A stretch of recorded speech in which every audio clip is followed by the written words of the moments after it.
서기 184년 후한 말, 천하는 아직 황제의 이름으로 다스려지고 있었지만 그 이름 아래 남은 것은 부패와 공포뿐이었다. 정권은 더 이상 황제에게 있지 않았다. 말기의 황제 영제는 허수아비에 불과했고 진정한 권력은 황관들의 손에 쥐어져 있었다. 사람들은 그들을 십상시라 불렀다.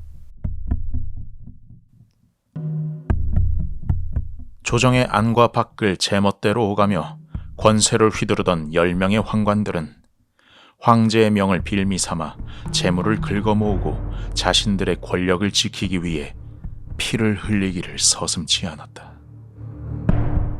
그들의 소나기에서 나라가 썩고 있었다. 소장농의 논밭을 몰수하라! 황궁의 연회를 어찌 초라하게 열 수 있겠는가? 부디 살려주십시오. 저희는 죄가 없사옵니다. 거리에서 터져나오는 백성들의 울부짖음은 차디찬 겨울바람에 실려 궁궐 담장 아래로 스며들었으나 황관들의 귀에는 닿지 않았다. 궁 안에는 향과 웃음 그리고 권력의 탐욕만이 가득했다. 백성이 곧 하늘이다. 이는 예로부터 내려오는 말이었다. 그러나 후한의 하늘 아래 백성은 짐승보다 못한 취급을 받고 있었다. 지방의 수령들은 매관 매직으로 관직을 사고 팔았고 탐욕스러운 세금에 굶어 죽는 아이들이 속출했다. 아비는 논밭을 팔아 세금을 메우고 어미는 갓난 아이를 끌어안은 채 우물에 몸을 던졌다. 나라가 무너지고 있었지만 그 누구도 감히 말하지 못했다. 단 한 사람, 장각을 제외하고는.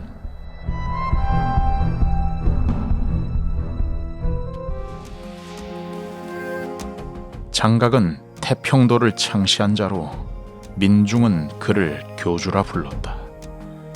그는 병을 고치고 물을 다스리는 도수를 행하며 민심을 사로잡았다. 그러나 그의 눈빛은 이미 오래전부터 하늘을 노리고 있었다. 장천은 이미 죽었다.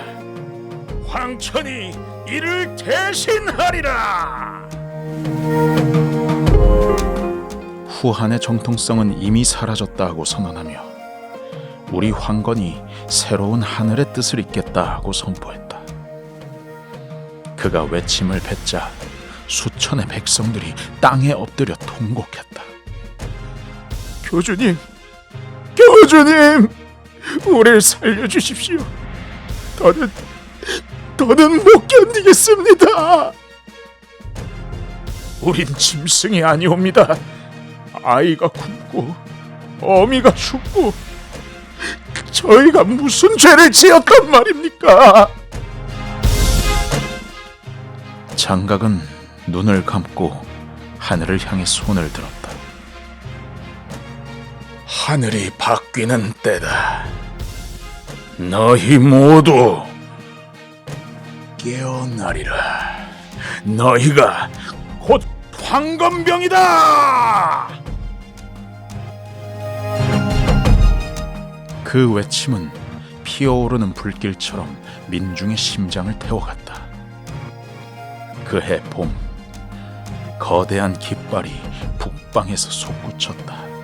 노란 천을 머리에 감은 무리들, 그들은 스스로를 황건군이라 불렀고 천하의 끝에서 하나 둘 일어나 산을 넘고 고을을 삼키며 제국의 근간을 뒤흔들기 시작했다.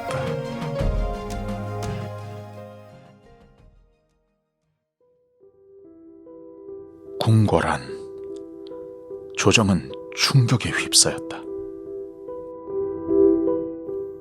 폐하, 민심이 흉흉하옵니다. 산동, 예주, 기주에서 반란이... 영재는 침묵한 채 옥좌에 앉아 있었고 그의 곁에는 황관들만이 번갈아 나서며 조정을 압박했다. 신하들은 고개를 숙였고 누구도 감히 말을 잇지 못했다.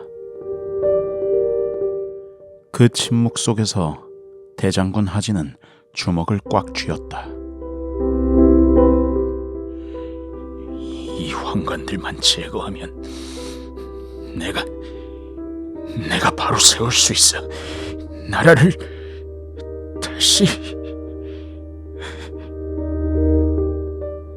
그러나 그의 눈동자엔 두려움이 어렸다. 허나 폐하께서 내 뜻을 따르지 않는다면 내 목이 먼저 떨어질 테지. 결단 없는 권력, 칼자루를 쥐고도 베지 못하는 자. 그 침묵 속에 조정의 뿌리는 점점 더 썩어갔다.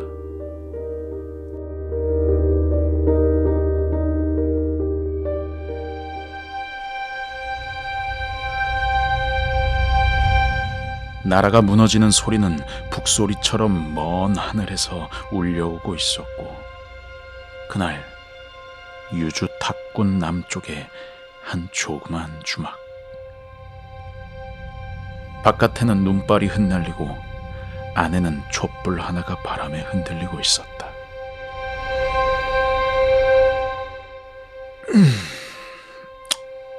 주모, 여기 술 한 사발만 주시오. 두툼한 도포를 털며 자리에 앉은 사내는 말수가 적었다. 그의 눈빛은 짙은 안개처럼 침착했으나 그 속엔 눌러삼킨 분노가 어른거렸다. 술을 들이킨 그는 낮게 중얼거렸다. 하늘도 땅도 이 고통을 더는 참지 못하겠지. 나 역시 그러하오. 그 사내의 이름은 아직 역사에 새겨지지 않았지만 곧 천하의 모든 이가 그의 이름을 기억하게 될 것이다. 그의 이름은 유비, 자는 현덕.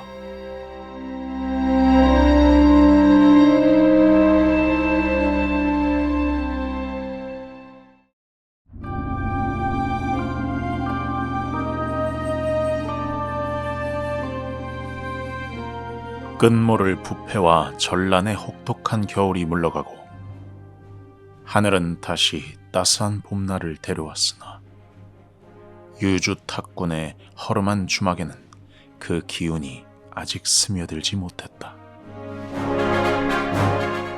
마당 한켠에서는 광풍처럼 몰려든 무법자들이 쌀자루를 내던지며 잔인한 법거를 서슴지 않았다. 이놈들! 먹을거리를 모두 내놓지 않으면 이곳을 통째로 불태워버리겠다! 제발 그만하시오. 아이들 입에 밥 한 숟갈이라도 남겨주오. 내가 굶어 죽게 생겼는데 그깟 굶주리는 아이 따위가 뭐가 될 수인가? 내 빈속을 달랠 양식이나 내놔라! 언제나처럼 같은 자리에서 술잔을 들고 이 광경을 바라보고 있던 유비는 숨을 가다듬으며 칼자루를 단단히 움켜쥐고 무법자들을 향해 한 발 한 발 다가섰다. 이곳의 곡식은 이 땅의 숨결이니 더는 그 생명줄을 짓밟지 마라. 그렇지 않으면 너희의 숨결도 이 땅에 흩뿌려지게 될 것이다.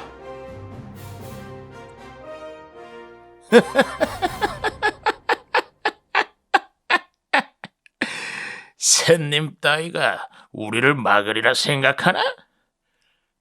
가자! 무법자들은 비웃음 섞인 외침과 함께 칼자루를 휘두르며 유비에게 덤벼들었다.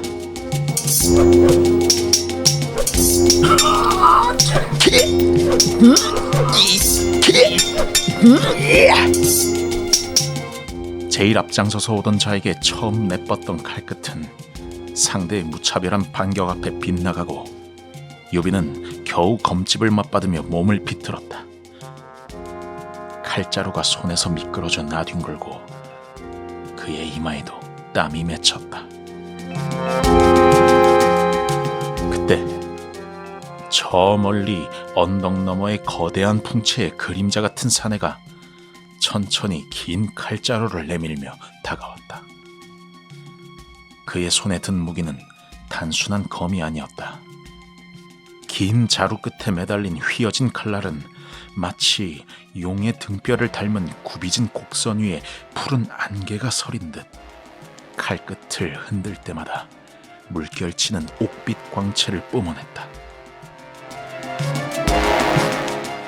나는 관우, 자는 운장이라 하오. 오래전부터 백성을 위한 칼을 찾고자 떠돌았나이다. 그의 말이 끝나기 무섭게 반대편에선 숨결처럼 바람을 가르는 찬 기운이 어깨 위를 스쳤다.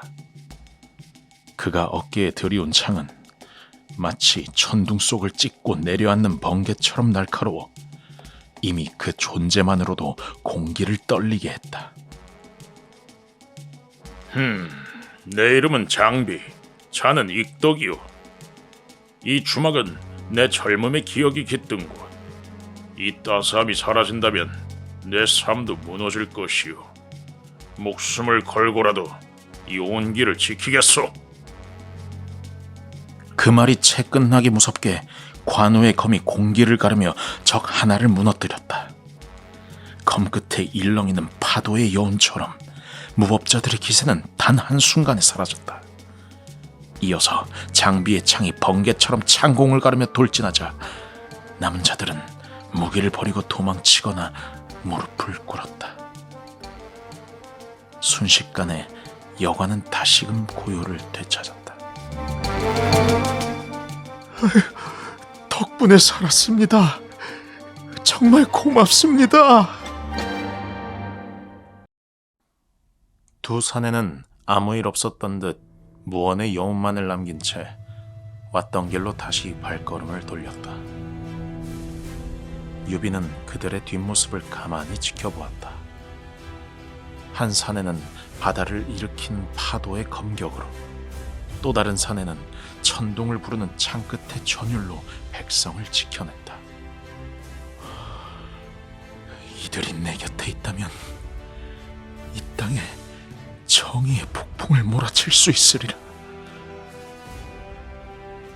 그의 가슴 깊은 곳에 뜨거운 확신이 피어올랐다. 유비는 결의에 찬 눈빛으로 그들을 향해 다가갔다.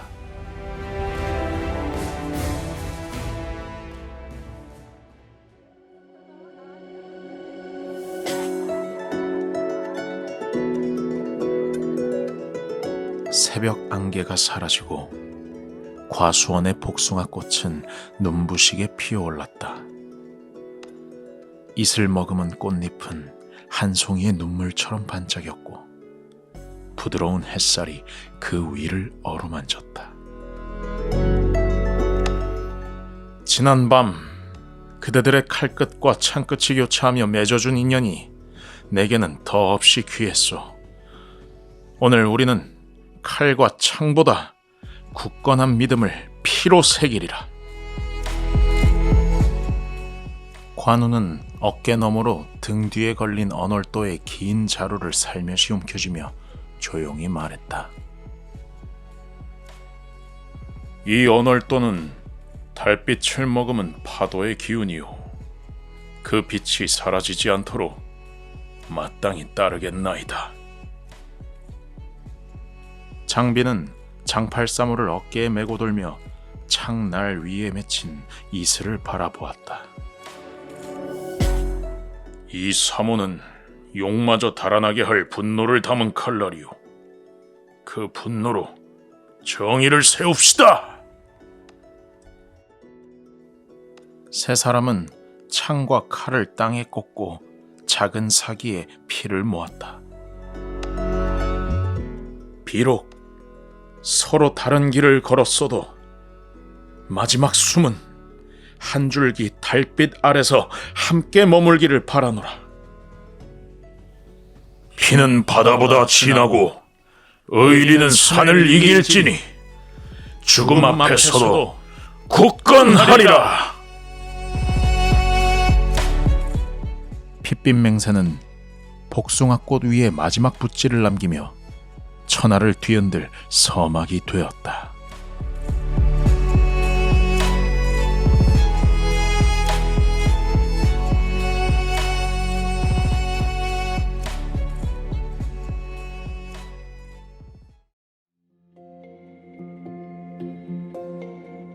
서기 184년 어느 늦봄,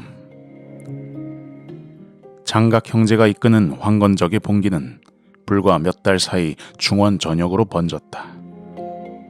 하남, 산동, 하북, 산서 일대를 중심으로 수십만의 농민이 들고 일어났고 이들은 황색 두건을 두르고 천하의 질서를 뒤엎으려 했다.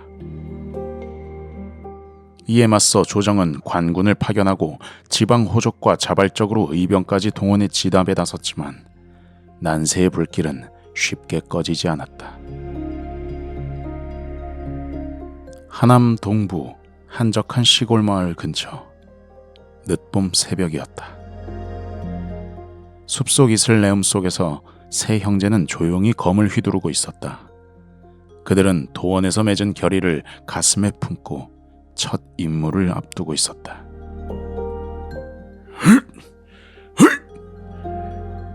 놈들의 숨결이 느껴질수록 내 피는 더 뜨거워진다. 오늘은 팔에 힘이 넘치니 칼맛 좀 보여주지.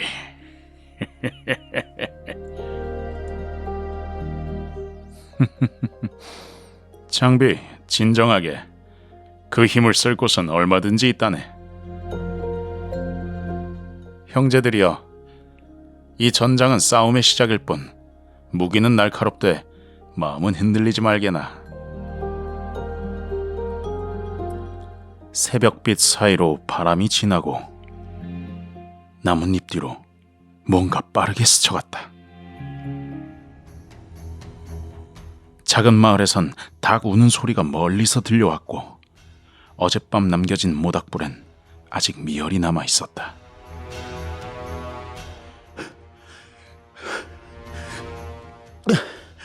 죽은 황건적이 북쪽 숲 가장자리에 진을 쳤습니다. 유비는 곧장 지휘봉을 들고 말을 돌렸다.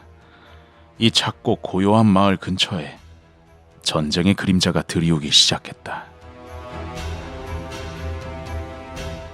숲 깊은 곳으로 진입한 유비 일행은 황건적 잔당의 흔적을 따라가고 있었다. 이윽고 숲의 분위기가 이상하게 가라앉았고 적의 매복이 감지되었다. 짙은 안개처럼 퍼진 긴장감이 병사들의 숨결 위에 내려앉았다. 기병은 우측 산등선을 따라 우회하고 보병은 후방을 경계하며 전진하라. 짧은 명령이 퍼지자 병사들은 숲을 타고 흩어졌고 곧이어 두 갈래의 소리가 들려왔다. 하나는 북방에서 울리는 황건적의 나팔, 다른 하나는 장비의 우렁찬 고함이었다. 이 땅은 이미 하늘의 법 아래 있다. 하늘의 뜻을 거르는 자는 모두 목을 내놓아라. 하늘의 뜻이라고? 그럼 네 놈부터 하늘로 보내주마. 장비가 선두에서 돌격하자 적의 진영이 잠시 흔들렸다. 그러나 그들은 단순한 도적대가 아니었다. 나름의 진영과 전술을 갖춘 전장에 익숙한 무리였다. 허를 찌르는 진영이다. 장비! 좌측에서 포위하라! 앞뒤를 분산하라! 병력의 반은 후방 매복을 대비하라!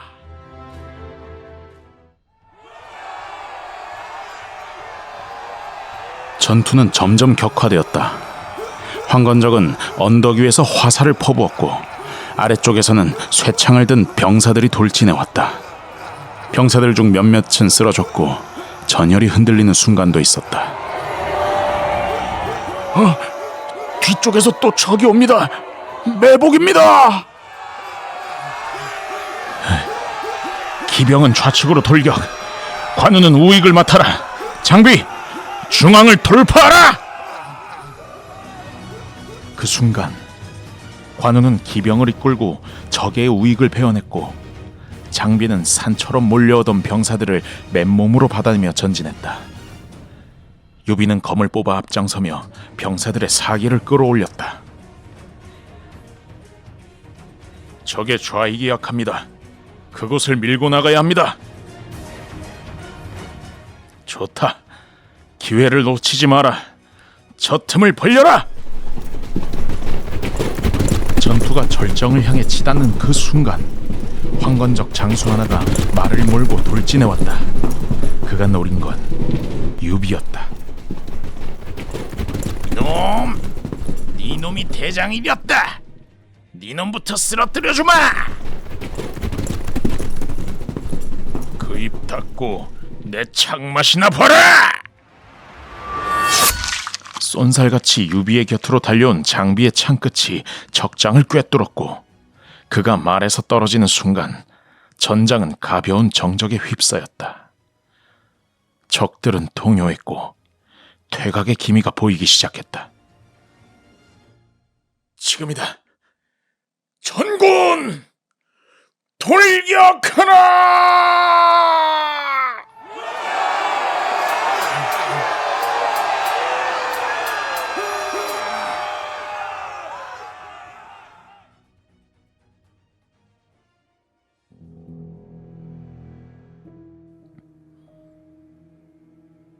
저녁 노을이 천천히 대지를 삼켜갈 때 전투가 끝난 들판 위에는 적의 피와 무너진 진영만이 남았다. 해는 붉게 저물어가고 있었고 전장에는 피냄새가 흩날렸다. 병사들은 조용히 부상자를 옮기고 쓰러진 동료들을 위해 임시재단을 만들었다. 백성을 살리기 위해 백성의 피를 흘리게 되었구나. 이 피는 그들을 위한 희망의 씨앗이 되리라. 백성의 마음은 아직 반역의 잔부를 품고 있어. 이 불을 남김없이 꺼야 진정 나라가 바로 설 것이오. 형님들 말이 맞소. 피로 얻은 승리라면 그 피를 헛되게 하지 맙시다. 그날 밤 유비는 조용히 병사들과 함께 모닥불 앞에 앉았다. 부상병을 돌보는 손길이 분주했고 죽을 먹이는 소리와 함께 아이 울음소리도 희미하게 들려왔다. 이 땅의 전쟁은 단지 검과 창의 문제가 아니었다. 그들은 삶과 죽음을 함께 짊어진 채 천하의 혼란 속으로 들어서고 있었다. 같은 시각 낙양 조정. 회랑을 따라 들어선 정전 안에서는 황건적 잔당들의 토벌을 두고 경론이 벌어지고 있었다. 어떤 이는 더 많은 군을 동원해야 한다고 외쳤고 또 어떤 이는 민심을 먼저 다스려야 한다고 했다. 그들의 말다툼 너머 조용히 뒷자리에 서서 그 광경을 지켜보는 젊은 관리 하나가 있었다. 말만 무성하군. 진짜 위협은 아직 드러나지도 않았는데 말이야. 그는 고개를 살짝 떨군 채 침묵했고 다른 이들의 고성이 방안을 메웠다. 멀지 않은 날 그가 내딛는 걸음 하나가 역사의 큰 줄기를 흔들게 되리란 사실을 그 순간엔 아무도 알지 못했다.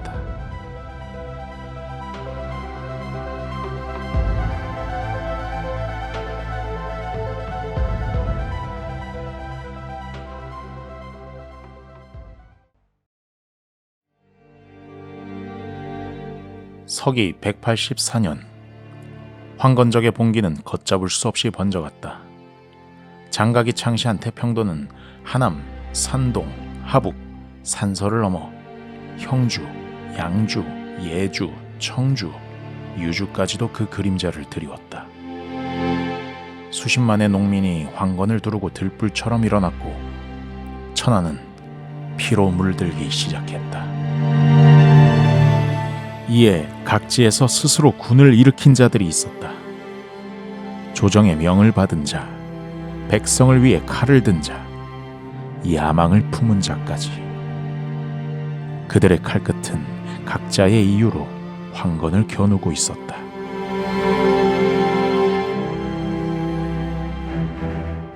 형주, 벌판을 가르며 말발굽 소리가 쏟아진다. 붉은 깃발 아래 강단 있는 무장이 병사들을 지휘하며 진군한다. 혼란이 깊어질수록 군율은 엄격해야 한다. 이탈자 한 명도 용서치 마라. 주주는 후한의 중심으로 황건 진압을 위해 조정이 파견한 정규군 지휘관이었다. 형주 일대의 황건 잔당을 철저한 훈련과 군율로 평정하며 공을 세웠다. 동쪽 평야, 노장 장수가 푸른 갑옷을 입고 말을 몰며 진두지휘한다. 주변 병사들이 일사불란하게 움직인다. 이 전장은 전략이 아니라 인내로 이긴다. 자만하지 말고 한 걸음씩 전진하라. 황보숭은 황건 토벌의 총사령관으로 장보와 장량 토벌전에서 큰 전공을 세웠다. 노련하고 강직한 지휘관으로 병사들의 신망을 받았다. 하북지방, 격렬한 전투. 불붙은 성곽과 검을 맞대는 병사들 사이로 말을 탄 사내가 진군을 외친다. 이 땅의 법은 조정의 것이다. 반란군에게 자비는 없다. 돌격하라! 원소는 후한 황족 방계 출신의 명문가로 조정의 후광과 자신의 야망을 바탕으로 하북 일대의 주도권을 빠르게 장악했다. 양주, 좁은 산길. 손견이 도끼를 휘두르며 황건군을 패퇴시킨다. 놈들이 언덕을 넘지 못하게 막아라. 산이 피를 마시기 전에 끝낸다. 손견은 강동의 무장으로 해적 토벌과 민심 안정으로 이름을 알렸다. 결단력과 용맹함으로 병사들의 신뢰를 얻었으며 강동의 호랑이라고 불렸다. 낙양 외곽, 매복이 펼쳐진 골짜기. 조조가 말 위에서 검을 겨누고 진격한다. 기병은 우측 협곡으로 회전. 앞은 내가 뚫겠다. 이 검이 너희에게 길을 열 것이다. 조조는 환관, 조등의 양자인 조숭의 아들로 조정의 외척 출신이다. 젊은 시절부터 기병을 조직해 황건군을 격파하며 냉철한 통찰력과 기민한 판단을 드러냈다. 유주 북부, 메마른 들판 위를 흰 갑옷의 무장이 적진을 향해 돌진한다. 창을 찌르며 포효한다. 흰 갑옷의 이름을 더럽히지 마라. 돌파한다. 공손차는 북방 유주의 수비를 맡은 장수로 유비의 과거 동문이기도 하다.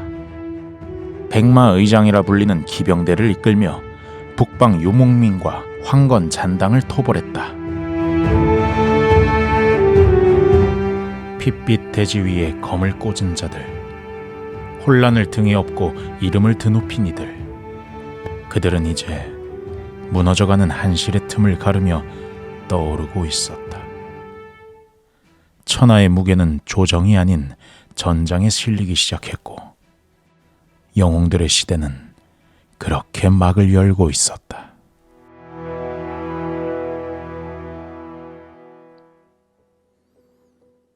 낙양 조정, 정전한. 붉은 비단으로 둘러싸인 회의장은 전황을 전하는 목소리들로 소란스러웠다. 각지의 대신들과 장군들은 하나 둘 보고를 받아들였고 그 속에 떠오른 이름들을 외면하지 못했다. 황건의 불씨는 아직 다 꺼지진 않았지만 이제는 그보다 더 선명한 그림자가 조정 위를 들이우고 있었다. 누군가는 그 이름들을 경계했고 누군가는 탐냈으며 또 다른 이는 두려워했다. 이제 권력의 저울 위에 오르고 있었기 때문이다. 삼공 중 하나인 태위. 장원이 자리에서 일어나 조용히 입을 연다. 태위는 군사 최고 책임자로서 반란 진압을 총괄하는 위치였다.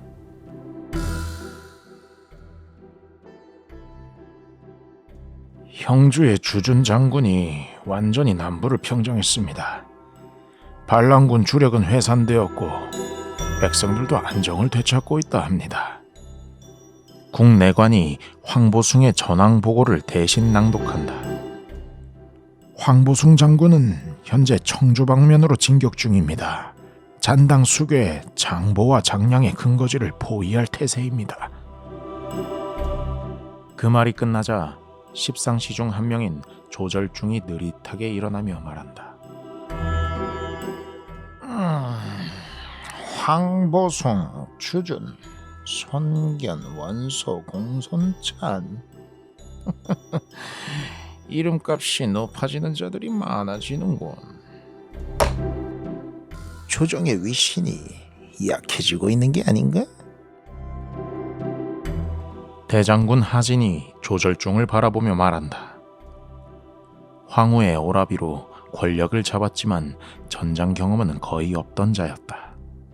그는 대신 정치적 무게로 회의의 중심에 있었다.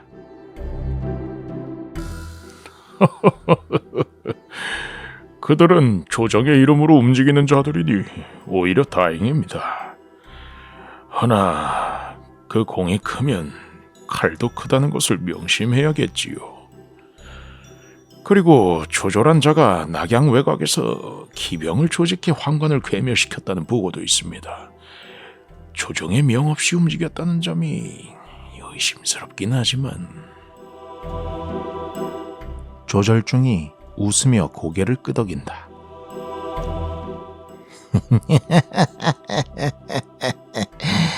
허나 그 자는 환관 조등의 양자가 된 조숭의 자식이지 않소?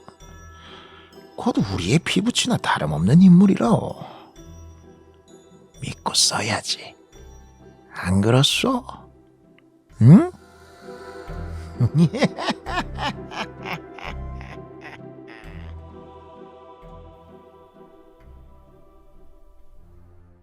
전장은 피로 물들었고 조정은 스스로의 무능을 회의라는 이름 아래 숨기고 있었다.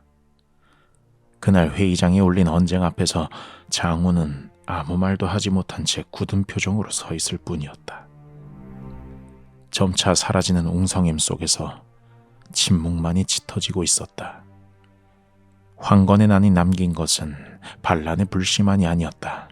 그 불 속에서 이름을 얻은 자들이 이제 썩어가는 권력의 틈을 따라 조정 한복판으로 스며들고 있었다.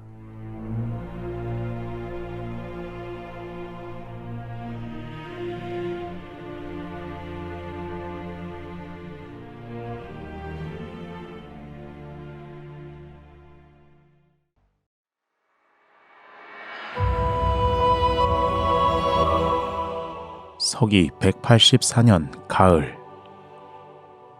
태평도를 창시한 장각은 하늘의 뜻을 설파하며 세상을 치유하고 질서를 세우고자 했지만 정작 세상은 더 무질서해졌고 피 흘리는 이들이 끊이지 않았다. 병을 낫게 하겠다 외치던 그는 결국 자신의 병조차 어찌하지 못한 채 그 하늘로 돌아가고 말았다. 어스름한 동굴안, 황건병 수십 명이 둘러선 가운데 장각은 천천히 두 손을 들어 올린다. 입가에 핏물이 맺혀 있다.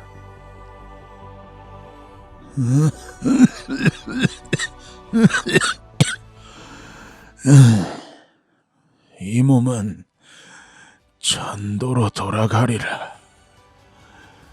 형제들이여, 하늘은 반드시 응답할 것이다.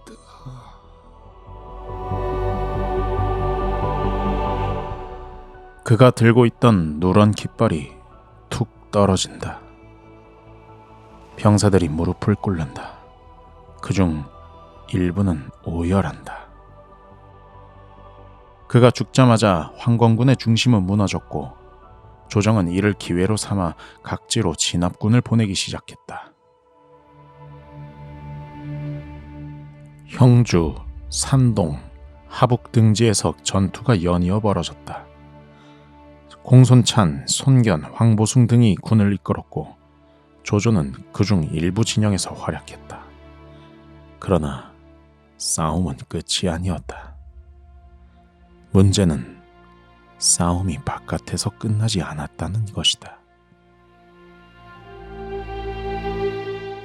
황건을 진압하는 동안 조정은 조용히 갈라지고 있었다. 하진은 자신의 세력을 키우기 위해 지방 병력의 증설을 추진했고 조절중은 이를 권력 확장의 신호로 보내며 내심 경계하고 있었다. 그 불씨가 회의장 안으로 번져들기 시작했다. 수도의 심장, 낙양, 조정. 그날 회의장은 다시 경론으로 가득했다. 황건의 반란이 그리 쉽게 끝날 것 같았는가? 지금도 각지에서 들불처럼 남아있소. 하진의 외침에 장원이 반대편에서 맞받아친다. 장각은 이미 죽었고 조직도 해체되었습니다. 과도한 군사 확장은 민심을 자극할 뿐입니다.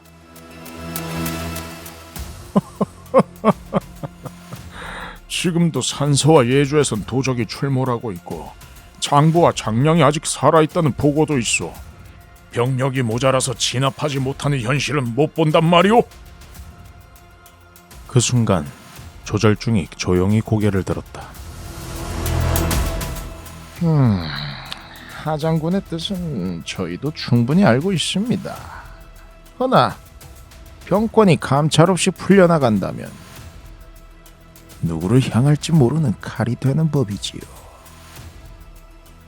회의장은 얼어붙었고 대신들은 서로 눈치를 보기 시작했다.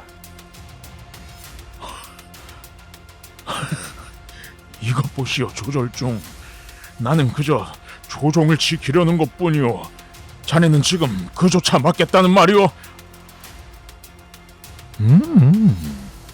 군은 움직일 수 있습니다. 다만 감찰 없이 움직여서는 안 된다는 뜻이지요. 밖은 불타고 있는데 그대들은 서책만 붙들고 있구려.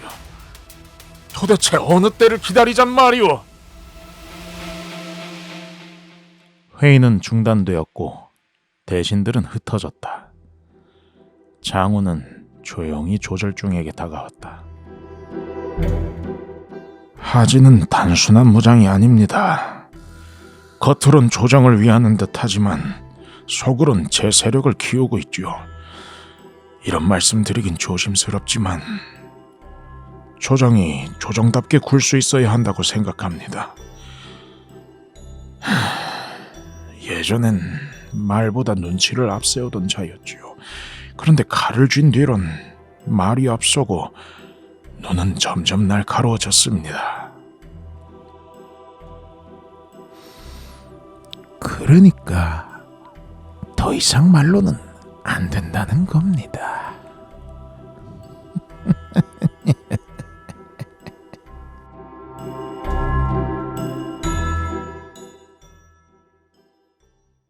한편 그 시각 낙양 변두리의 저택에서 조조는 조용히 담장을 응시하고 있었다. 조정이 요동치고 있군. 누군가 한 걸음만 더 내디디면 그 틈이 갈라지겠어. 그때 조조의 뒤편으로 한 무장이 다가온다. 그는 조조와 함께 자라난 먼 친척으로 평소에 충직하고 과묵한 성격으로 알려진 인물. 그의 이름은 하후돈이었다. 황건족 소탕에 이토록 나서고 있는데도 왜 조정에선 아무 말이 없을까요? 이럴 땐 공이 무색해지는 기분입니다. 조정이란 곳은 늘 늦게 깨어있는 짐승이지. 하지만 굶주림이 깊어지면 먼저 찾는 손이 있기 마련이야. 어느 쪽을 도우실 생각이십니까? 둘 다 안 될 이유도 없지. 중요한 건 누가 나를 부르는가. 그거야.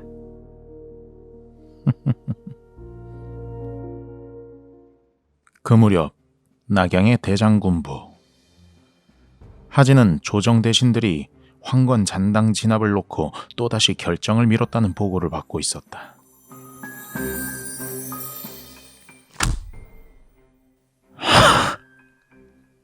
또 결정을 미뤘다고.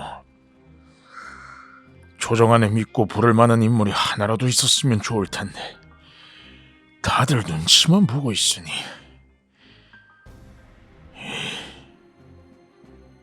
옆에서 듣고 있던 신하가 조심스럽게 말했다. 듣자 하니 조조라는 인물이 요즘 조정에 발을 들였다고 합니다. 황관들 사이에서도 그를 눈여겨보는 이들이 있다고. 판단도 빠르고 입이 무겁다고 합니다. 조조라. 그래, 지난번 회의에서 잠깐 언급됐었지. 조정 내 여러 세력과 무관하게 신뢰받는 인물이라면 더더욱 우리 편으로 끌어들여야지. 조정이 더 기울기 전에 말이야. 불러보도록 하지. 같은 시각 조정 감찰청. 조절중과 장호는 서류 더미를 들여다보고 있었다. 이게 하진이 새로 편성한 병력 명단입니다. 장안 외곽에서만 3,000이 넘어요. 이건 이미 자의로 군을 증설한 겁니다. 황제의 허락 없이도 가능하다는 선례가 되면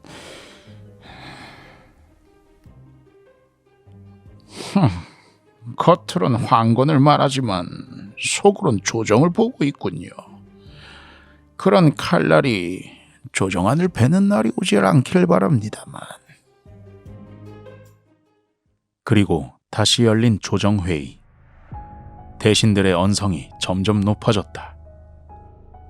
도적 진압이 먼저라는데 왜 자꾸 병력 감찰을 따지는 겁니까? 그 병력이 언젠간 조정을 향해 올 수도 있습니다. 우리는 그것을 막기 위해 존재하는 거 아닙니까? 하진이 벌떡 일어났다. 조정을 수호하는 건 내 책임이오. 허나 그 책임을 지겠다 한 사람이 칼을 들지 못하면 그게 책임이오?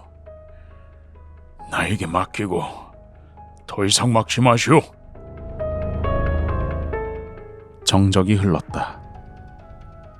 조절중이 조용히 자리에서 일어섰다.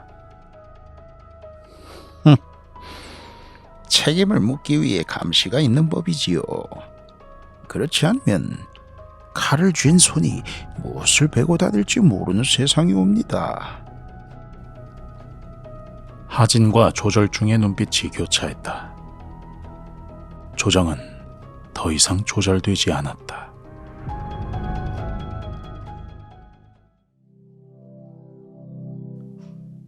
그날 밤 조조는 누군가의 서신을 들여다보고 있었다. 글귀는 짧았지만 그 무게는 가볍지 않았다. 하진 쪽에서 말에 오를 채비를 하는 것 같습니다. 콧비를 쥐기 전에 말에 눈부터 봐야 하는 법이지. 어디로 갈지 모르는 말은 낭떠러지도 길이 된다지.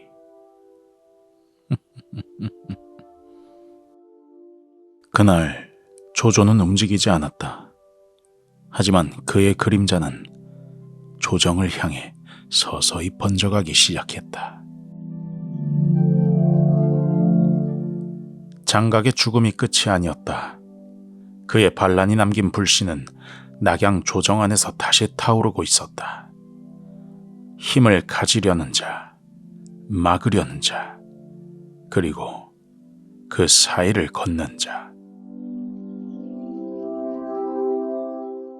이제 조정은 조절 중이다. 아니, 조절 중이다.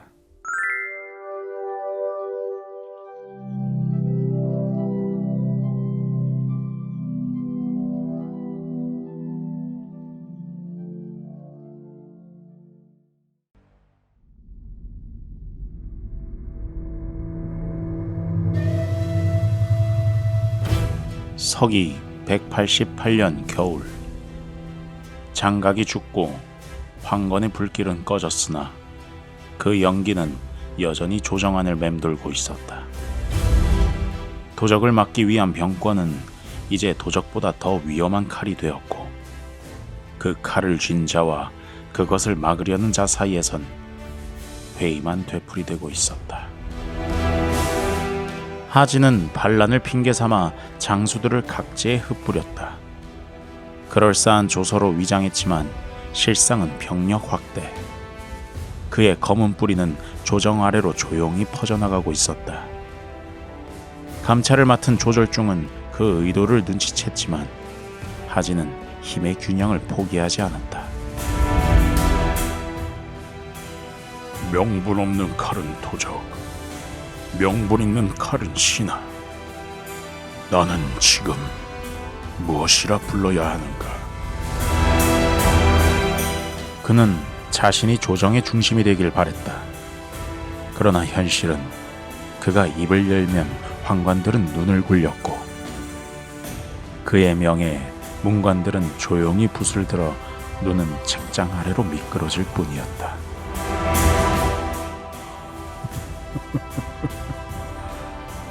수아비, 내가 이 조정의 대장군이라 해도 그저 명패 하나뿐인가? 잠시 후 회의실 문이 살짝 열리고 장원이 들어섰다. 그의 걸음은 조심스러웠고 표정엔 긴장이 서려 있었다. 장군, 오늘 회의에는 마땅히 자리를 지켜야 할 이들이 여럿 보이지 않았습니다. 병원을 구실 삼은 이도 있었고 끝내 응답조차 없는 이도 있었습니다. 결국 남은 이는 손에 꼽을 뿐이었습니다. 이게 회의인가? 모두들 내 앞에선 머리를 조아리면서도 결정적인 순간에 손을 빼는군. 장군, 감정은 거두시지요. 황관들이 보고 있습니다. 보고 있다. 그놈들은 나를 매일 감시하고 있지. 눈으로, 귀로, 입 없는 혀로. 그때 조절중이 조용히 문을 열고 들어섰다. 발소리는 가벼웠고 눈빛은 흐리지 않았다. 장군, 조정은 논의의 장입니다. 결정을 강요하는 자리가 아니지요. 요즘 군사 파견이 잦아 우려가 많습니다. 제 역할이 감찰인지라 듣는 대로 보고해야 하겠군요.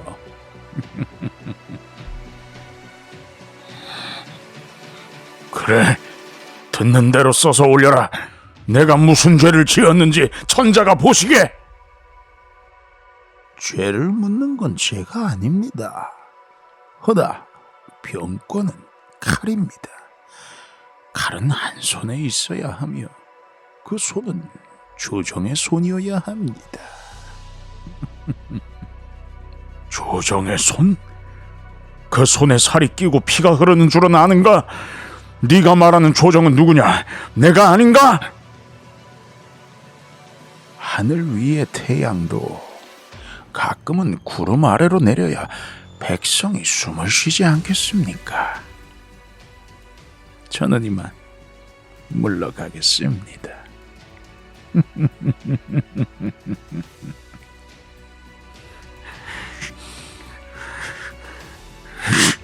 말로는 안 되겠군. 내가 직접 보여줘야 알겠지. 말씀을 거두시지요, 장군. 황관들이 지켜보고 있습니다. 지금은 충돌을 피해야 합니다. 언젠간 그놈들 목을 내 손으로... 하진의 손등에 핏줄이 터질 듯 솟구쳤다. 장훈은 그의 손목을 움켜쥐었다. 회의장은 다시 조용해졌다. 그 순간 벽면의 장지문 너머로 황관 2명의 그림자가 천천히 사라졌다.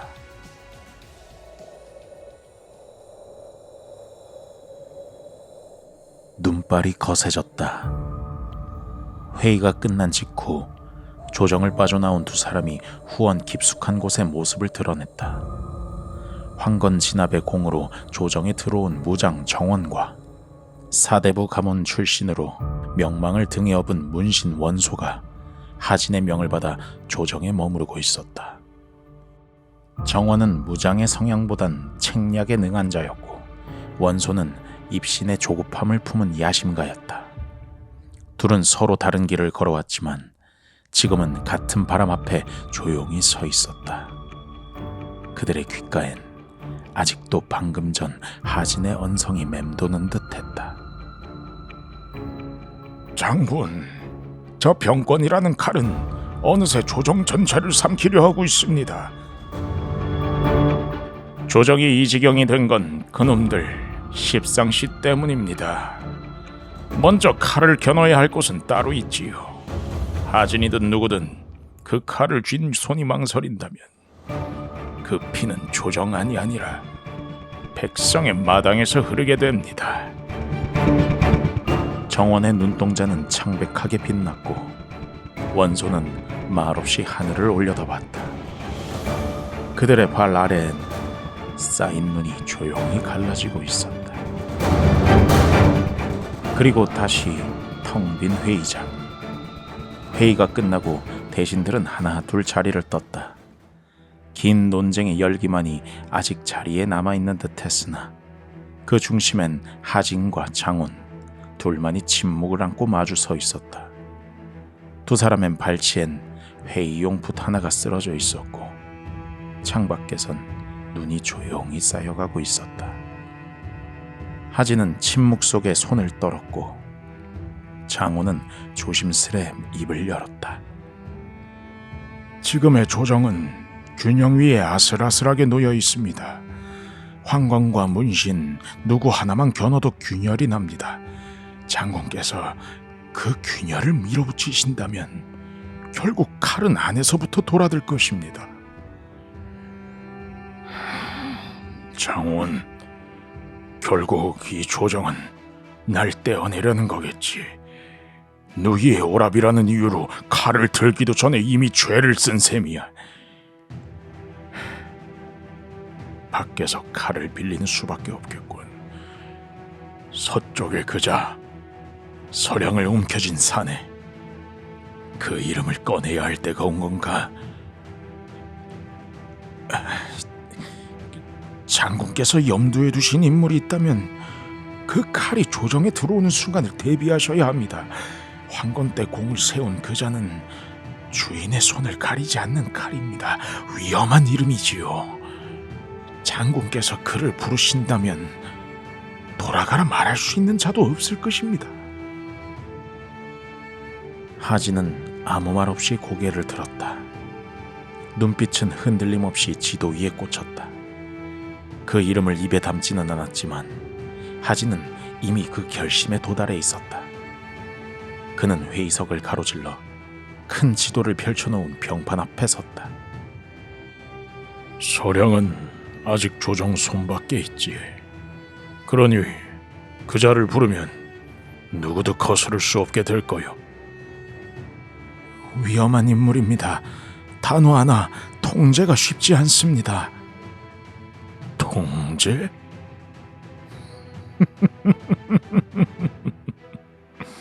장원, 지금 이 조정에 필요한 건 물러터진 논쟁이 아니라 살아있는 칼이오.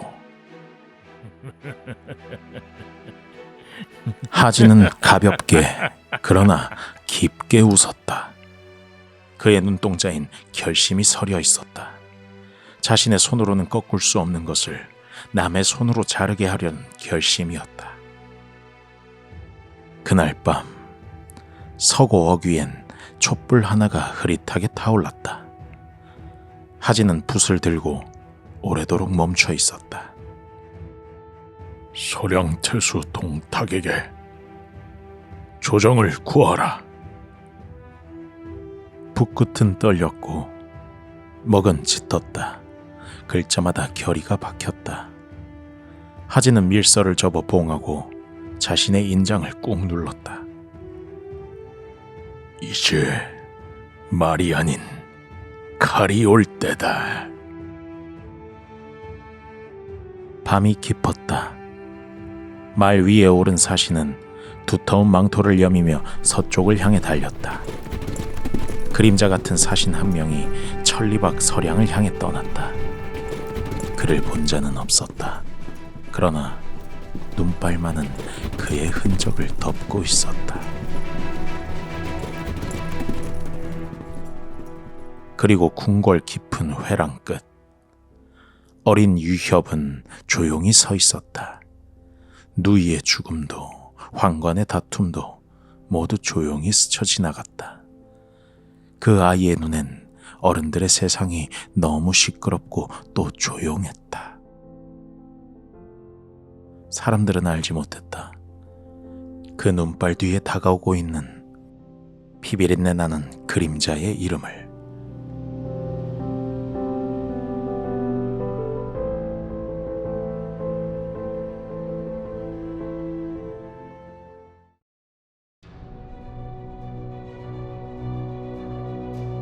서기 189년 6월, 영제의 갑작스런 사망은 후한의 운명을 뒤흔들었다. 그의 죽음은 하늘이 쓰러지듯 무겁게 떨어졌고 후한 왕조의 중심이 무너졌다. 후계자 문제는 정치적 혼란을 일으키며 권력의 빈자리가 깊은 갈등을 불러왔다. 하진은 어린 장남인 유변을 황제로 옹립하며 소제라 칭했고 그의 명목상의 황제 자리를 이용해 실질적인 권력을 움켜쥐었다. 그러나 하진의 권력은 십상시와의 갈등 속에서 점점 위협받고 있었다. 하진은 황제가 된 소제를 앞세워 후한의 권력을 줄여 했지만 그 권력의 실질적인 지배는 여전히 불안정했다. 하진은 동탁을 불러들여 그 군사적 힘을 빌리면 이 모든 것을 자신이 쥘 수 있을 것이라 생각했다. 하지만 그가 자신의 뜻대로 움직일 것인지는 확신할 수 없었다.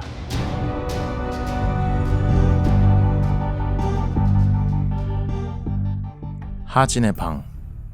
그의 신하가 멀리서부터 급히 뛰어들어온다.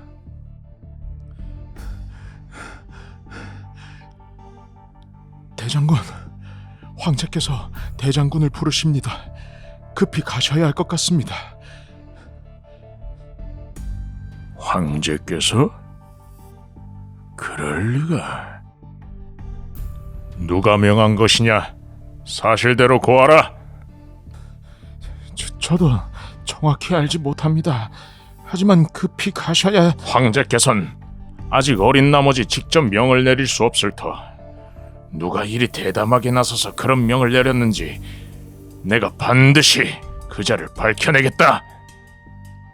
그는 궁전으로 향하며 의문과 분노가 얽힌 복잡한 감정을 안고 있었다. 하진은 반드시 이 일을 해결해야만 했다. 하진이 궁전의 한 구석으로 향하는 중 방 안에 조절중과 십상시들이 대기하고 있다. 이놈들이냐? 감히 황제를 사칭해 나를 부르라 하다니. 하진이 문을 열고 들어서자 문이 닫히며 좌우에 숨어있던 군사들이 하나둘 모습을 드러낸다. 하진은 그제야 방 안의 분위기가 평소와 달라졌음을 직감했다. 그의 목숨이 이 순간 이미 결정되어 있었음을 알았다. 군사들이 하진을 잡아 포박했다. 이놈들 감히 뭐하는 짓이냐?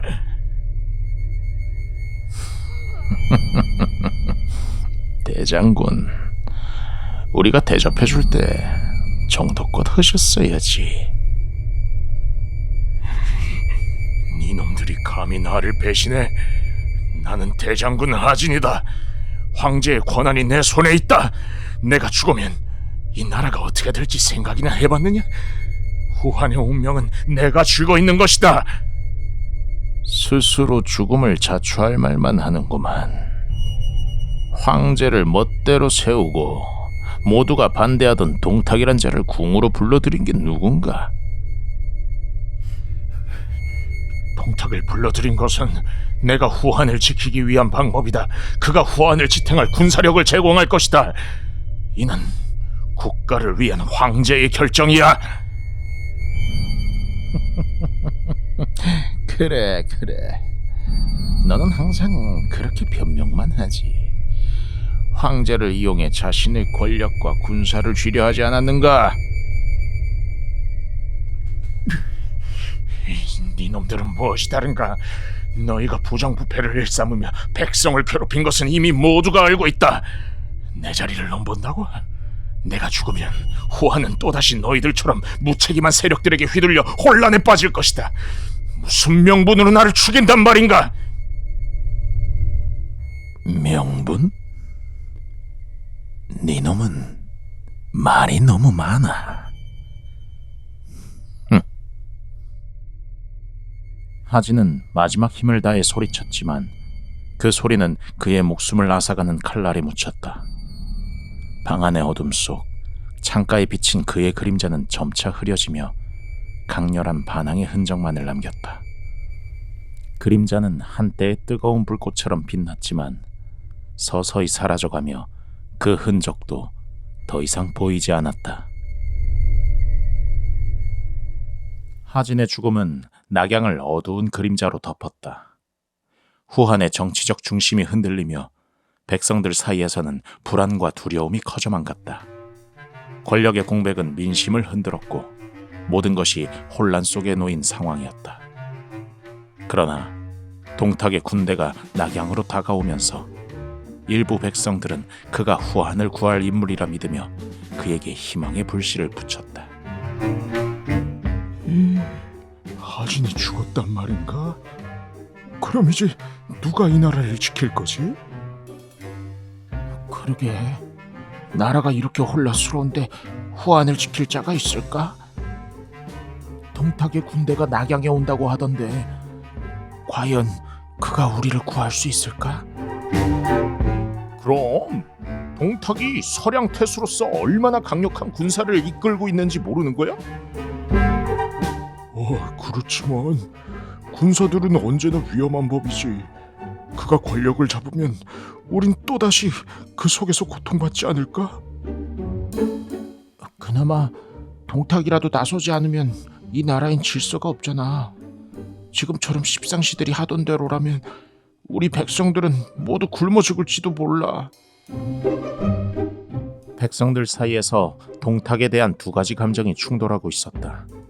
하진의 죽음 후 일부는 불안과 두려움 속에서 동탁이 절망 속의 구세주로 여겨졌지만 또 다른 일부는 그가 폭정과 군사적 압박을 더할지도 모른다는 불확실성에 대해 걱정하고 있었다. 낙양은 이제 새로운 질서와 불확실한 미래 사이에서 선택을 강요받고 있었다.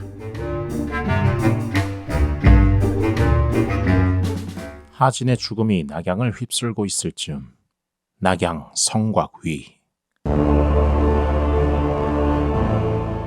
외곽에서는 새로운 지배자의 군대가 모습을 드러냈다. 동탁의 군대는 압도적으로 상상 그 이상이었다. 십상시들은 처음으로 동탁의 군대를 목격하게 된다. 그들은 이전에 경험한 적 없는 대군의 위압감에 숨을 죽이며 그 모습을 지켜보았다. 그 누구도 그의 도전을 막을 수 있을지에 대한 불안이 끊이질 않았다. 저것이 동탁의 군대인가?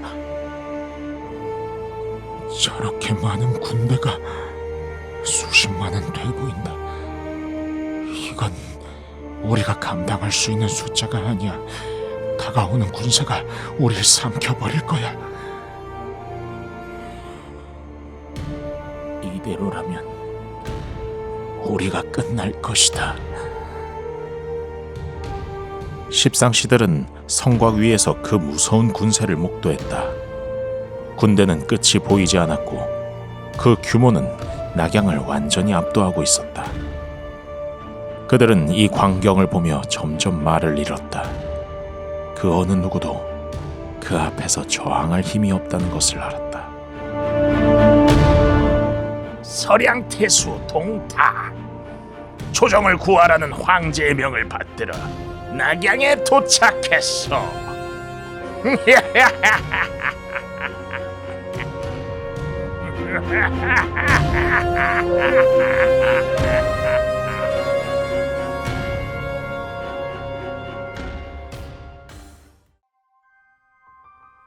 서기 190년 봄, 하진이 세상을 떠나자 사람들은 입을 모아 말했다. 이보다 더한 폭군은 없으리라. 그러나 하늘의 뜻은 어긋났고 동탁이 나타났다. 하진이 뒤집어 놓은 조정은 동탁의 손에서 더욱 가혹하게 무너졌다. 동탁은 소재 유변을 폐위시키고 동생 유협을 헌재로 옹립했다. 황실의 뜻도 대신들의 동의도 없었다. 오직 그의 권력과 칼날만이 명령이었다. 낙양은 병영으로 변했고 법도와 도덕은 군화 아래 짓밟혔다. 동탁은 조정을 장악하자 황제를 제 뜻대로 바꾸고 십상시 세력을 숙청하며 권력을 거머쥐었다. 승상이 된 그는 인재를 등용한다며 충성을 시험하고 반역자를 색출하는 사냥을 벌였다. 그중 눈에 띈 자가 조조였다. 하진의 휘하에서 일했으나 일찍이 조정을 떠난 자. 그의 이름은 다시 궁궐 안에서 회자되었고 동탁의 부름도 멀지 않아 보였다. 낙양의 한 고즈넉한 저택. 왕유는 고요한 서재에서 깊은 고민에 잠겨 있었다. 한때 조정의 어른으로서 대사공의 자리에 올랐던 왕윤. 예법을 중히 여기며 천자를 보필해왔지만 이제 그는 시리에 빠진 한 사람에 불과했다. 이 암흑의 시대에 누가 칼을 들어야 하는가? 그렇게 시리에 빠져있던 왕윤의 눈에 떠오른 인물이 바로 조조였다. 조정의 권세를 버리고 홀연히 떠나버린 사내. 그러나 결코 권력에 무릎 꿇지 않았고 역사의 무대에 새로운 바람을 일으킬 수 있는 인물. 분노와 결단, 그리고 꺼지지 않는 불씨가 그에게서 느껴졌다. 동탁이 그를 부르기 전 왕윤이 먼저 조조를 찾았다. 그의 결단은 곧 낙양의 운명을 뒤흔들 것이었다. 왕사공께서 다시금 절 불러주시니 무너져가는 조정에도 아직 희망이 있는 듯합니다. 자네를 오랜만에 보는군. 낙양을 떠난 줄 알았는데. 떠났습니다. 그리고 눈을 감을 수밖에 없었습니다. 이 땅이 무너지는 걸 지켜만 볼 수는 없는 노릇 아닙니까?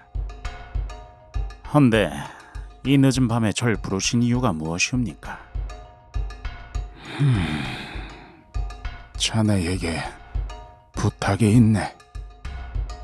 왕유는 작고 묵직한 상자를 꺼내 조조 앞에 놓았다.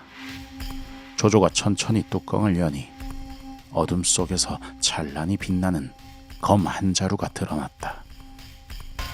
이 검은 칠보도라 하네. 7 보석으로 빛나는 검이지만 지금 이 검은 오직 하나의 뜻만을 담고 있네. 역적의 피를 베라는 뜻이지. 동탁의 자네를 찾았다 들었네. 나야 늙어 칼을 쥘 힘도 없지만 자네라면 이 일을 맡아줄 수 있을 것이라 믿네. 무리한 부탁이라는 걸 잘 알고 있네만 이 나라를 위해 해줄 수 있겠는가? 사공의 뜻을 받들어 목숨을 걸고라도 반드시 완수하겠습니다. 고맙네. 허나 동탁 옆에는 천하무쌍이라 불리는 여포란 자가 항상 붙어 있으니 그에게 조금이라도 의심을 사면 목숨이 위태로워질 것이야. 신중하고 또 신중하게 움직이게. 제게 계책이 있사옵니다. 며칠 후 야심한 시각 동탁의 저택. 동탁의 옆에는 그림자처럼 여포가 서 있었다. 그는 본래 정원의 양자로 자라 장수로 이름을 떨쳤다. 그러나 동탁이 그의 무용을 탐내어 금과 명마를 내어주며 회유하자 주군이던 정원을 살해하고 동탁에게 귀순했다. 그 뒤로 동탁의 호위무장으로 그의 곁을 떠나지 않았다. 이복의 조조, 어찌 이리 늦었는가? 이제 막 눈을 붙이려던 참이었네. 황송하옵니다. 한달음에 달려오려 했으나 제 말이 늙어 달리다 숨이 차서 늦었습니다. 패를 끼쳐 송구하옵니다. 딱하구만. 여포야, 좋은 말 한 필 골라 조조에게 주거라. 여포는 고개를 숙이며 물러났다. 말이 오거든 손님 방에서 쉬게. 이야기는 내일 다시 나누세. 동탁은 옷깃을 여미며 안쪽으로 사라졌다. 여포가 자리를 비운 순간 조조의 숨결이 거칠어졌다. 동탁이 잠든 것을 확인하자 조조는 천천히 품속으로 손을 넣었다. 가늘게 떨리는 손끝이 칼자루를 감싸준 채 조조는 칼을 꺼내들었다. 그리고 그 칼을 동탁에게 내리꽂으려는 순간 칼끝에 박힌 보석이 등잔불에 번쩍이며 동탁의 눈을 비췄다. 그 순간 잠든 줄 알았던 동탁의 눈동자가 조조를 향해 번쩍였다. 그게 무엇인가? 조조의 얼굴은 하얗게 질렸고 숨이 턱 막혔다. 이 순간을 모면하기 위해 수만 가지 생각이 찰나에 스쳐갔다. 승상께 드릴 귀한 선물을 준비해 왔습니다. 7보도라 하옵니다. 7 보석으로 빛나는 명검으로 승상의 위험에 걸맞은 보검이라 생각하며 감히 진상하러 왔습니다.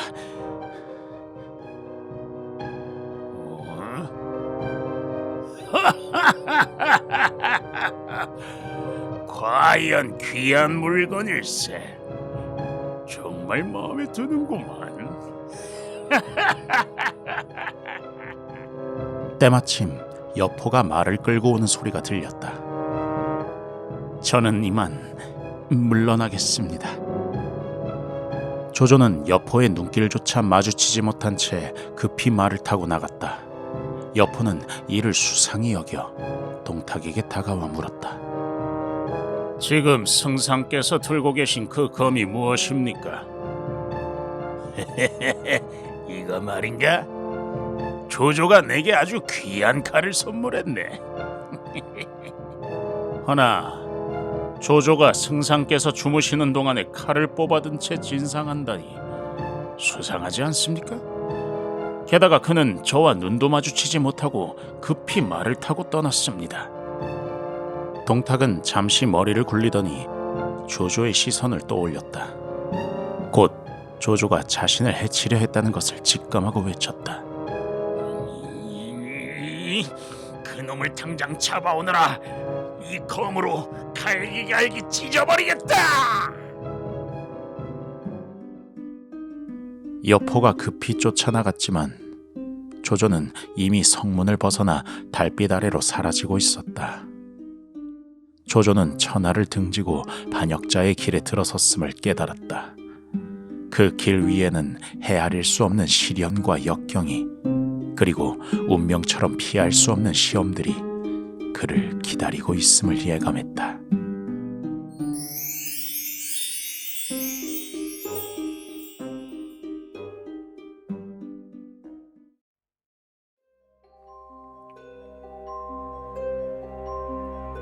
서기 190년 낙양 외곽의 어느 작은 마을. 동탁 암살에 실패한 조조는 역적으로 몰려 쫓기는 신세가 되었다. 허기를 달래기 위해 허름한 망토로 얼굴을 가린 채 시장 골목을 떠돌던 조조는 벽에 붙은 수배령을 발견했다. 그의 눈동자에 분노와 허무가 서렸다. 시장 골목. 조조는 상점 사이를 비틀거리며 주위를 살폈다. 상인이 잠시 고개를 돌린 tum을 타 복숭아 하나를 슬쩍 들어올렸다. 그러나 떨리는 손끝이 쟁반을 건드려 복숭아가 대구르르 굴러떨어졌다. 그 순간 상인과 조조가 눈이 마주쳤다. 상인의 눈에 조조와 그 뒤로 벽보가 겹쳐 보였고 조조는 급히 도망치기 시작했다. 저 도둑놈이 벽보에 붙은 바로 그자다. 잡아라. 사방에서 동탁군 병사들이 몰려들었다. 이 몸이 이렇게 끝날 줄 알았더냐. 조조는 칼을 뽑아 병사 하나를 베었다. 그러나 지친 몸은 이미 한계에 다다라 무거워졌다. 병사들에게 둘러싸인 조조는 이곳에서 최후를 맞이할지도 모른다는 생각에 이를 악물며 칼자루를 움켜쥔 그 순간 뒤에서 상인의 몽둥이가 그의 머리를 강타했다. 조조의 시야가 점점 흐릿해졌다.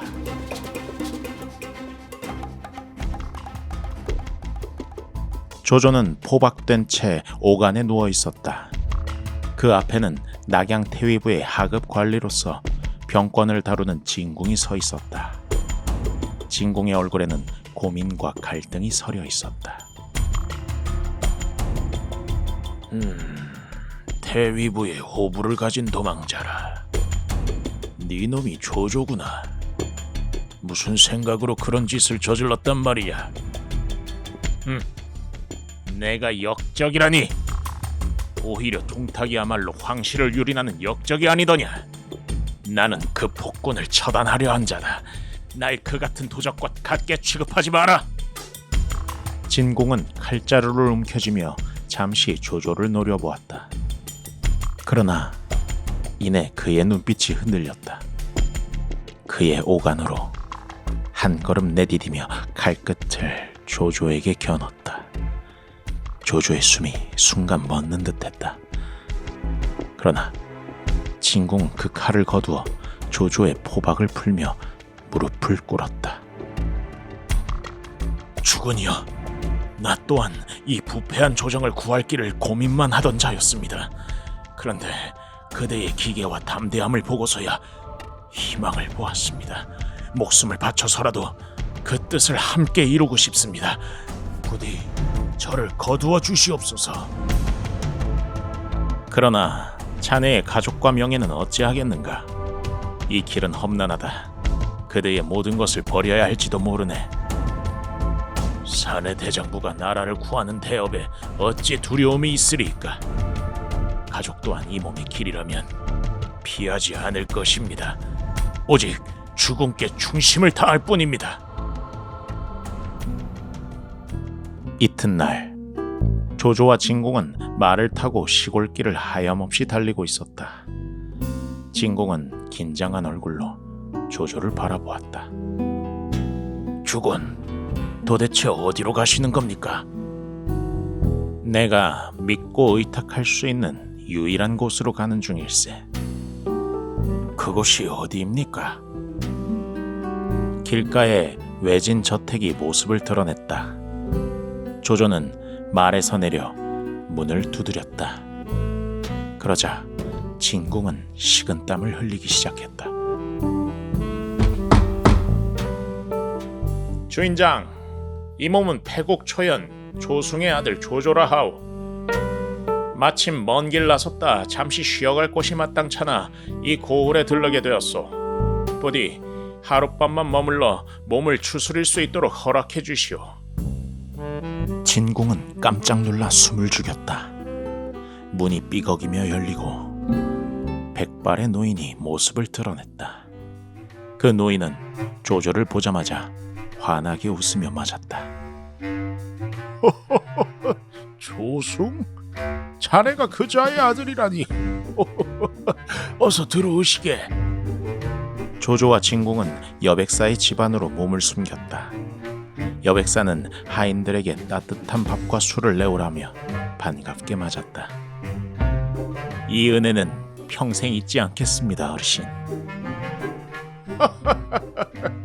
내 집이다 생각하고 편히 쉬다 가시게. 어허, 왜 이리 굶뜬 게냐?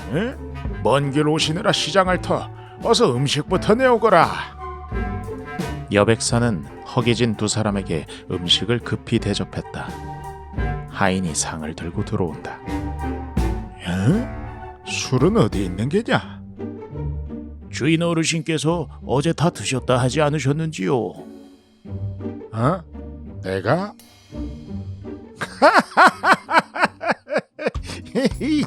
나이가 들어 깜빡깜빡하는구만. 응? 그럼 오늘은 귀한 손님께 어울리는 아주 특별한 술을 가지고 오겠네. 편히 드시게나. 에? 여백사가 나가자마자 조조는 허겁지겁 음식을 먹으며 마음의 긴장을 풀었지만 진공은 여전히 불안한 눈빛으로 주변을 살폈다. 주건, 혹시 함정은 아닐까요?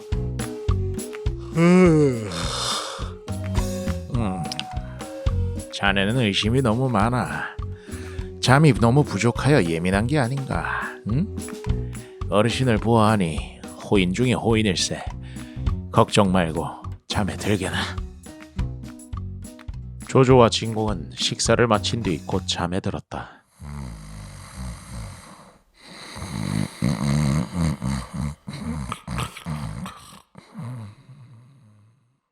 얼마나 지났을까? 진공이 금소금에 놀라 눈을 떴다. 그는 조조를 깨워 창호지에 구멍을 내어 마당을 보았다. 하인들이 칼을 가는 모습이 보였다.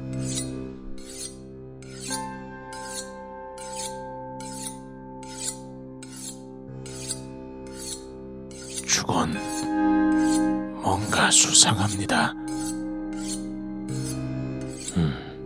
자네가 아니었으면 봉변을 당할 뻔했군.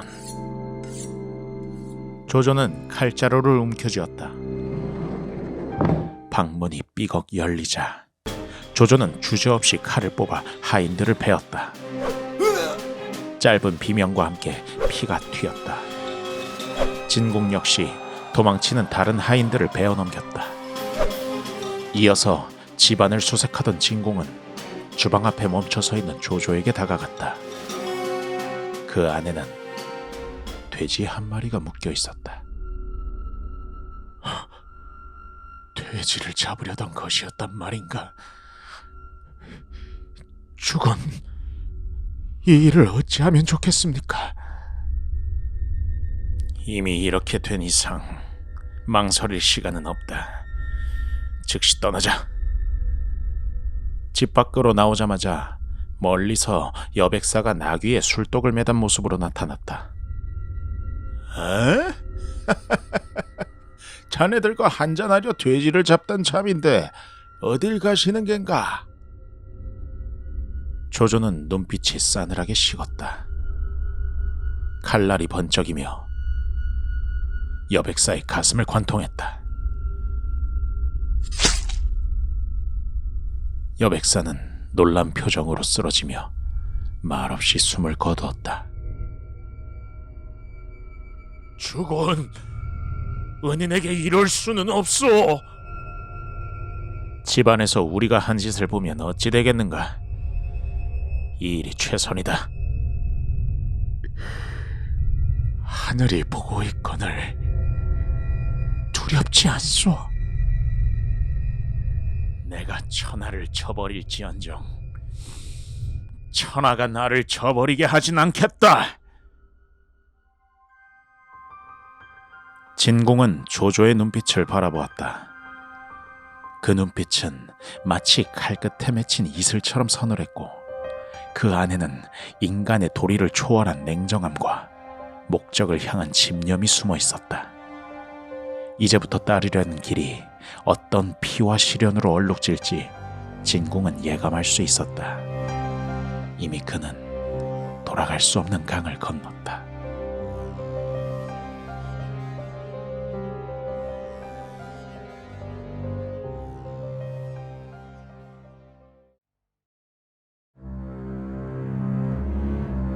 서기 190년 봄, 북풍이 아직 채 가시지 않은 관동대지에는 동탁의 폭정에 맞서는 기운이 일렁이고 있었다.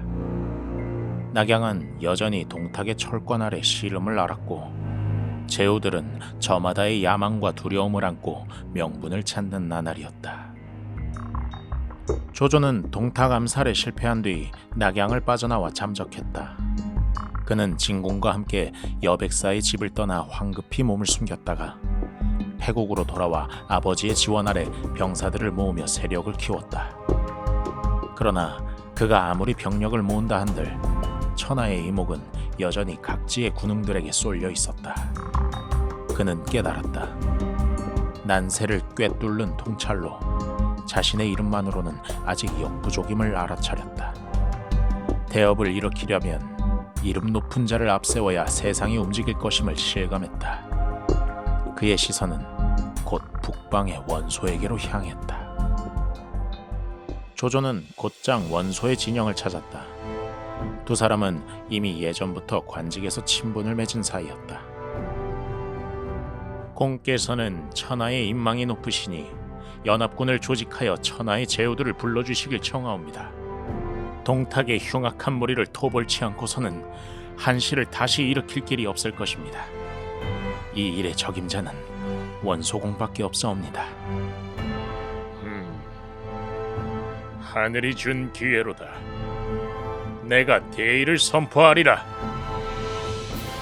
원소는 즉시 사자를 보내 각지의 군웅들에게 동탁 토벌을 부르짖었다. 그 소식은 삽시간에 사방으로 퍼져나갔다. 하북에서 공손찬이, 강동에서 손견이, 형주에서 유표가, 그리고 평원에서 유비가 작은 병사를 거느리고 모여들었다. 그 밖에 기주에서 한복, 청주에서 공융 등이 각지에서 세력을 이끌고 달려왔다. 그중 조조 역시 연주목 유대의 막하에 들어가 군세를 빌리며 연합군의 일원이 되었다. 낙양 근처의 황하남안에 천하의 영웅들이 속속 집결했다. 원소는 군영 중앙에 앉아 총대장으로 추대되었다. 그의 아래로 공손찬, 손견, 원술, 유표, 한복, 공용 등이 각자의 군세를 이끌며 진을 펼쳤다. 결국 모두가 제 한몫 챙기려 이 자리에 모였겠지.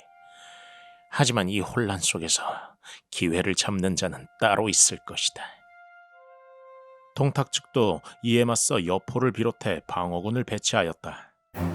전선에는 화웅이라 불리는 용장이 나섰으니 그의 붉은 갑옷과 투구가 햇빛을 받아 마치 악귀가 헌신한 듯한 위용이었다.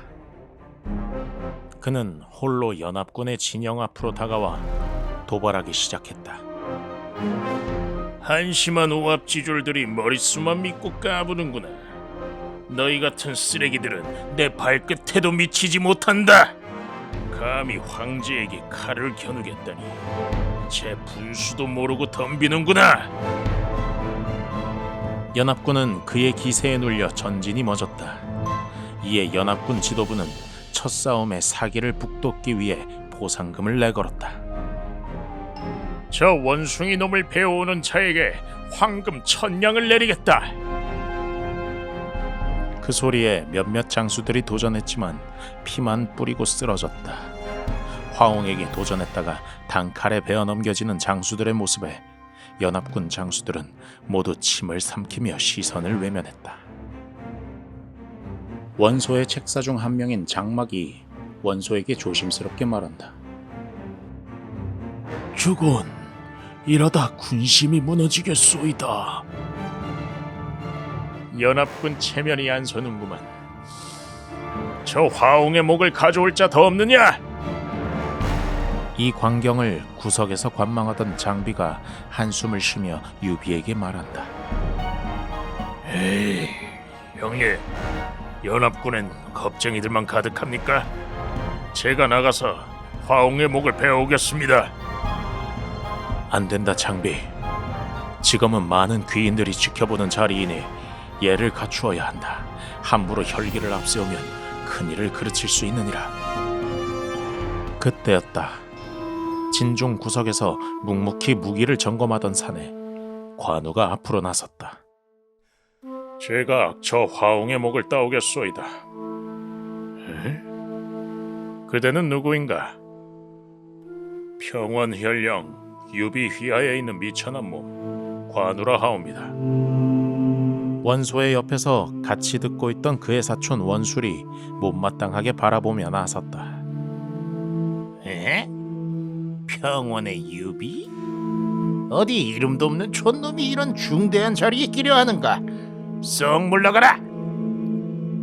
남양의 태수로 삼공의 자손이라는 자존심으로 똘똘 뭉친 원술은 이 회맹에서도 이름 없고 신분 낮은 자들을 깔보았다. 그래도 우리의 대업을 위해 목숨을 바치겠다고 말한 자가 아닙니까? 너그러이 봐주시지요. 그대의 기계가 하늘을 찌르는구만. 술잔을 가져와라. 곧장 조조의 손에 김이 모락모락 나는 술잔이 전해진다. 이 잔은 목숨을 걸고 나서는 용맹한 이의 길을 열어주는 의식이요. 이 잔을 들고 출진하시오. 이 술이 식기 전에 돌아오겠소이다. 관우는 곧장 말을 달려 화옹에게 전속력으로 달려갔다. 이번엔 또 어떤 한심한 놈인가? 이번에도 단숨에? 화옹의 머리가 번개같이 날아든 청룡원 얼도로 인해 그 말을 끝맺지 못하고 단번에 나가 떨어졌다. 곧이어 화옹의 머리가 연합군 진영에 내던져졌다. 식기 전에 왔소이다. 관우는 아무 일 없었던 듯 술잔을 마시고 자리로 돌아갔다. 진중이 물결처럼 술렁였다.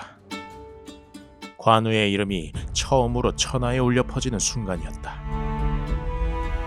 이를 바라보는 원술은 관우의 꼿꼿한 모습이 괘씸해 손끝을 떨며 이를 갈았고, 조조는 첫사랑의 눈길을 주듯 관우를 바라보며 그 용맹함에 넋을 잃고 있었다. 원소는 곧바로 연합군에 총공격 명령을 내렸다. 주인을 잃은 동탁군은 혼비백산하며 도망치기 시작했다. 그러나 그들의 앞에는 이제껏 본 적 없는 폭풍 같은 위협이 기다리고 있었다. 험준한 낙양의 대지 너머로 적토마를 탄 사내가 천둥 같은 발굽 소리를 울리며 그 모습을 드러냈다. 그는 적토마에 올라 방천 화극을 높이 쥐고 천둥같이 달려왔다. 그의 머리 위에는 양갈래로 묶은 장식이 바람에 펄럭이며 그 위용을 드러냈다. 핏빛 전쟁의 서막이 서서히 그 불길한 기척을 드러내고 있었다.